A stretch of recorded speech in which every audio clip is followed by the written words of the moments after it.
More death sentences imposed in Egypt. 75 people for allegedly protesting against the 2013 coup. Will it deter opponents of the government?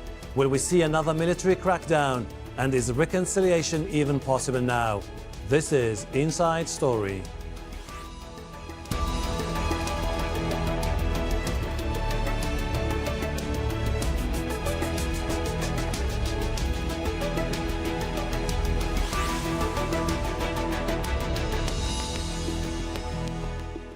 Hello and welcome to the program. I am Hashim Al-Barra.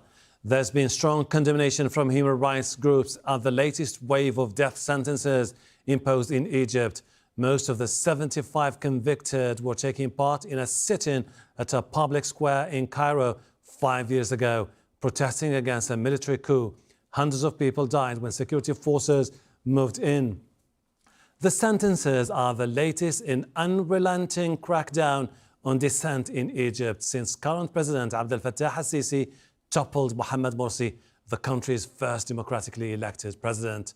Cara Leg has more. 5 years after what's been called the largest mass killing in Egypt's modern history, it seems the bloodshed has yet to end. More than 900 protesters were killed by Egyptian security forces in a matter of hours during a sit-in in Cairo's Rabaa al-Adawiya Square in 2013. They were protesting against the military takeover by this man, President Abdel Fattah al-Sisi, who deposed Egypt's first democratically elected president, Mohamad Morsi. As more than 85,000 supporters demonstrated against the coup, security forces moved in. Now, 5 years on, a court in Cairo has sentenced 75 people to death. Ismail Mohamad Rashwan and Yassin Mohammed Suleiman are sentenced to death. Those sentenced to death were part of a mass trial of 739 people convicted of charges from incitement to violence, murder and membership of the now outlawed group, the Muslim Brotherhood. Senior members of the organization were among those given life sentences, including its spiritual leader, Mohamad Badia. The judge handed prison terms to 39 others, as well as the known photojournalist Mahmoud Abu Ziyad, also known as Shokan.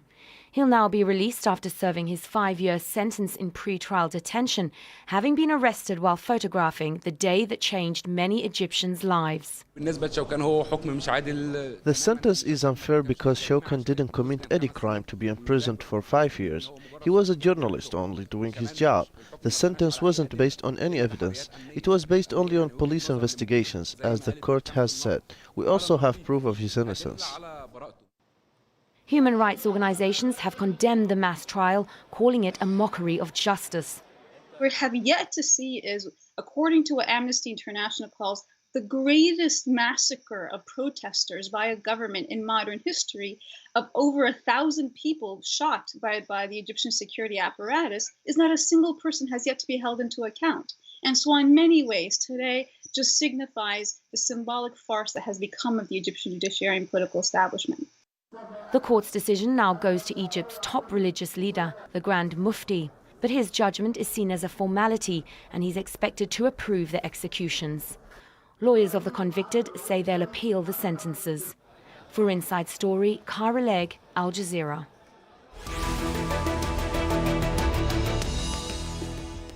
Let's bring in our panel. In Doha, Mohamad Elmasry, Associate Professor of Media and Cultural Studies and Chair of the Journalism Program at the Doha Institute for Graduate Studies. New York, Sahar Aziz, Professor of Law at the Rutgers University in New Jersey and Director of the Center on Security, Race and Rights. From Zurich, via Skype, Magid Mandour, a political analyst. Welcome to the program. Mohamad, are we going to see any end to these mass trials anytime soon in Egypt?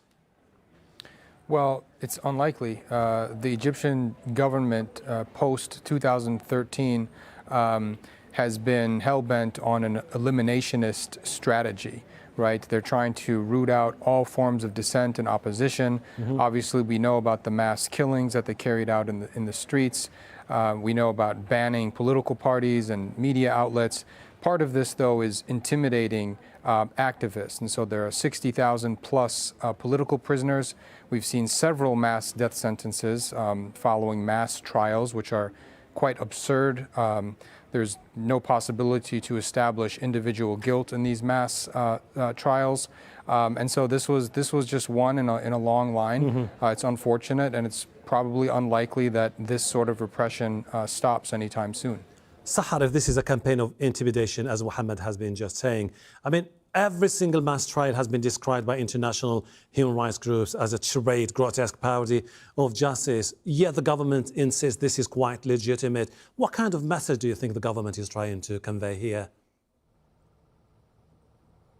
I think it shows that the Sisi regime feels very insecure internally. They seem to be approaching it as an existential threat to their political power by taking the scorched earth approach to mass prosecutions, mass death sentences, and, as you said, engaging in activities that undermines the rule of law in Egypt and effectively defames Egypt's reputation internationally. Part of the reason that he can get away with it is because President Trump of the United States has signaled to him that he can, and that he will not be punishing Egypt, at least in terms of holding any foreign aid or criticizing it in the public arena, in the international public arena. So Sisi feels quite emboldened, and in fact in July the U.S. just approved another $195 million of foreign aid to Egypt, notwithstanding that there is the Leahy Act that prohibits the U.S. from providing foreign aid to countries that violate human rights. So we, as a country, in the United States where I'm based, we've essentially given him the green light, and I think the American citizens need to be very concerned about where their taxpayer money is going, because right now it's supporting human rights violations in Egypt. Magid, what are people in Egypt saying about these trials? Well, it's very hard to gauge and very hard to know because, as you would know, this is all very censored and very controlled. So even though the Brotherhood has lost a lot of popular support, it remains an integral a part of the Egyptian, let's say, society. So I'm pretty sure that it's not widely accepted that it's fair. However, there is also a lot of support for the regime. So it's not as clear cut as it might look. Mohamad, you said that basically you expect this crackdown to continue. However, one of the cases, Mahmoud Abu Zaid, known as Shawkan, spent 5 years in jail. He won the UNESCO's World Freedom Prize. I mean, you can see on one hand the government is determined, but at the same time there's an international backlash, at least when it comes to the coverage of the cases of the activists who have been detained by the Egyptian government. Yeah, well, I think first of all, the backlash has waned a little bit over the past couple of years. And just to Sahar's point, I think she made a good point when she said that the Egyptian government pretty much feels emboldened. And why wouldn't they feel emboldened? There has been very little consequence. There have been very few repercussions for them. They've committed more human rights violations than any government in the history of modern Egypt. And yet international diplomacy, military aid, weapons sales, they've all proceeded as business as usual. In terms of Shawkan, Mahmoud Abu Zaid, I think that it's interesting to note, as my colleague Professor Dalia Fahmy noted yesterday, that after 5 years keeping him in jail, charging him with felony offenses including murder, that they're going to let him go, and that's an indication that they never had any evidence on him to begin with. So here's a young man who's essentially lost 5 years of his life. Sahar, in technical terms, can some of these cases be overturned, or do you think that they would ultimately be upheld by the Grand Mufti and by the Supreme Courts? Well, a lot of it depends on to what extent the judiciary is independent. And in the last 4 or 5 years, we've seen an erosion of judicial independence, primarily through unspoken, behind-the-scenes fear tactics against judges. So the Egyptian executive has successfully placed certain judges that are known to be loyalists in these cases so that they could predict the outcome, which would be convictions, and at the same time has signaled to those judges who have not been as obedient to the executive as the president would like. They have forced them into retirement. They have subjected them to false pretextual disciplinary hearings, and they have punished them in other ways. So much of it is going to depend on the judges. Some of these cases do get reversed, and some of the death sentences are not approved by the Mufti, who also faces pressure by the state. But unfortunately, I think most of the pressure has to come from the international human rights communities. We can no longer rely on the U.S. government. We certainly can't rely on the Egyptian government. And I think it's time for those who care about human rights abroad to be advocating very aggressively for support of those rights and not allowing Western taxpayer dollars to support these dictatorial regimes that effectively produce more instability in that region. And I predict there will probably be another mass uprising, although this time it will be based on economic hardship because Egypt is suffering from very severe economic problems right now. Magid, what would the government gain internationally from the scenes of some of the old leaders hit by the death penalty? Some of them are in their 80s, who were part of an official political party that won the elections, and they had one of their members elected as the first democratically elected president in Egypt. I mean, it begs the question, what is government trying to do here? Well, I think the government is trying to send a very clear signal, is that there will be no reconciliation. There will be no integration of the brotherhood in any way, shape, or form into the political process. And that means that one of the largest political parties in the country will not, let's say, participate legally. If they will carry out the death sentences, that remains to be seen. But also the strategy can be to prolong it, and they would remain in jail for a long period until they pass away, because the conditions as well in jails are let's say horrendous. So that can be a strategy that they're following as well. Mohamad, there's been this feeling after the last elections that Sisi would go for a softer approach, trying to reach out to the opposition and the Muslim Brotherhood in particular. With this particular mass trial, that does not seem to be the case anymore. No, I think that I agree with Magid that the message that's being sent here is that reconciliation is not on the table. It's not an option. The government has tried very hard to bury the Muslim Brotherhood, right? So and certainly they've succeeded in that, at least publicly. They've arrested or killed the first several tiers of Brotherhood leadership. They've banned their media, they've banned their political party, and they've carried out these mass arrests, mass death sentences on Brotherhood members and supporters. Obviously, they broke up protests, and so they shut down NGOs, which I don't think we should forget. They shut down websites, they shut down charitable organizations. So the Brotherhood is essentially buried, at least from public view. The Brotherhood is still popular in Egypt. We don't know exactly how popular because the Egyptian government doesn't allow opinion polling any longer. But I think that certainly from a political standpoint, from a social standpoint, the government wants the Brotherhood to sort of go away. They don't want to deal with the Brotherhood as a political rival any longer. And certainly at this point, there doesn't look like there's any space for the Brotherhood to operate. Sahar, the man who used to deliver stinger remarks and rebukes about Egypt's track record when it comes to human rights, was the late Senator McCain. Are we likely to see anyone who would step in the near future under the Trump administration to try to change the course of things?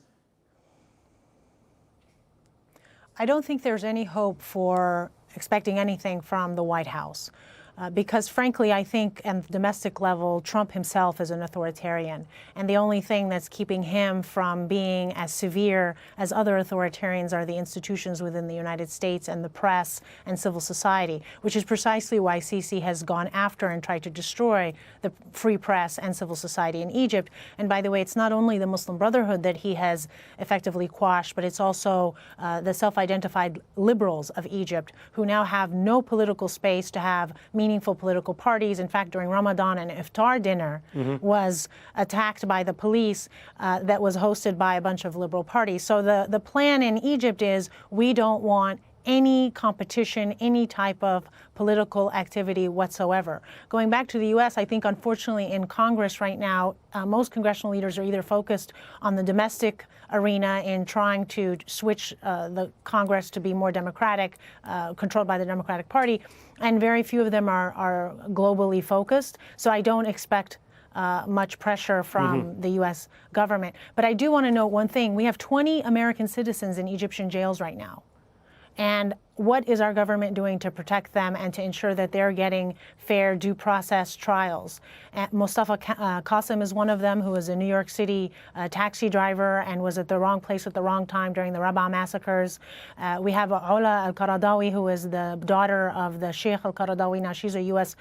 Green card holder. She's not a citizen, but she has children that are U.S. citizens, and she lived much of her life in the U.S. She's in jail for retaliation against her father. And we have, again, 20 American citizens. And I cannot believe that the Trump administration does not care about its own citizens. And what signal does this send about the value of U.S. citizenship abroad in front of these dictators? Magid, speaking of the muted international response, could it be an indication that leaders across the board are trying to tell the Muslim Brotherhood and the activists in Egypt, you have to leave that chapter behind and move forward, and that ultimately you have to face reality, which is basically that the military establishment and Abdel Fattah al-Sisi are the ones who call the final shots? Well, there is no reality to look forward to. There is no space for any democratic participation. Sisi is basically trying to convert the country into a full-blown military dictatorship. There is no reconciliation in any way, shape, or form. And he doesn't seem to allow to leave some space, at least for some sort of controlled dissent. There is no room for any disagreements. So I don't know what they would be saying to any political activist at the moment. Okay. It's a ridiculous notion.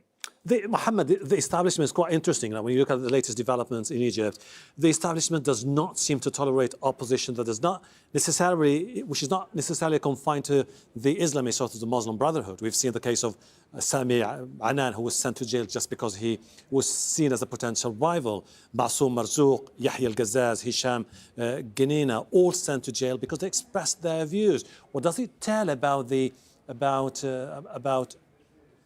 Sisi's situation in Egypt? Yeah, well, I think as somebody mentioned previously, he's obviously insecure. I mean, I think that's one of the messages here, one of the lessons that we can learn. But I think the other thing, I think the bigger issue is that the Egyptian military establishment and the security forces in general learned a very valuable lesson during the Arab Spring, and in particular in Egypt in 2011, when Hosni Mubarak, the 30-year dictator, was ousted. The lesson that they learned, unfortunately, for Egyptian citizens is that the government hadn't been harsh enough. And so they're really trying to sort of be more repressive, more authoritarian than the Mubarak government ever was. And that's why we see all of these unprecedented human rights abuses. Saha, this is what baffles me. I mean, the government wants to build a new capital in the desert, encourages investors to come in and tourists to pick up tourism to pick up again in his country. But how can you achieve that when your track record is contested, challenged by the international community?